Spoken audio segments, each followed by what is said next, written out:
Of course, I have to recognize all of my fellow awardees for the incredibly important leadership and inspirational work that you do every day. I want to give a huge thank you to Time for recognizing the role of women and women leaders in this movement.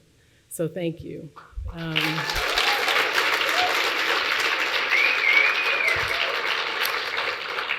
It's an example, and it gives us hope and reminds us that hope is the starting line. You can feel hopeful at the starting line, but you got to run this race. And so throughout my life, I'm starting to feel so old when I say throughout my life, but throughout somebody's life, I've tried to focus my energy on turning hope into action. Now, I'm going to be honest with you, it is not always easy to do that. It wasn't easy growing up in New Orleans and feeling the enduring impacts of segregation in the community where I went to school and where I attended church.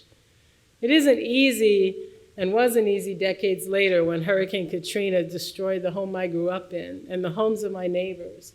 And I saw those impacts rear their ugly head once again.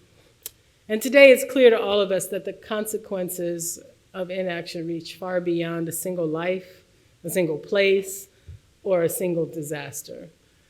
Time and again, the communities hurt most are the ones who've raised the alarm for years, but their voices have been ignored.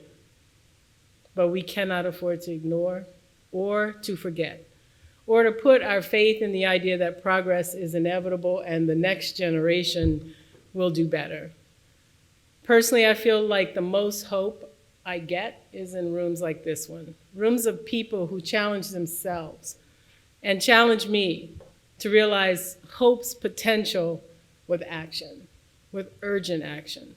I was hopeful at the EPA when we set clean air standards and we reduced emissions and made environmental justice a key priority. And I am hopeful at Apple because we're carbon neutral today, and with our plan, Apple 2030, we're making every Apple product carbon neutral by the end of this decade. So we do have hope, but more importantly, we have a plan. Hope with urgency, hope with action.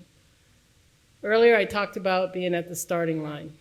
But if you look around this room, look to your left and your right, I think it's pretty clear we left the starting blocks a long time ago. The race is underway. We are running it. Now is the time to continue to push each other, challenge one another, and build a future we can all be proud of. Thank you so much for this award. Thank you for everything you do.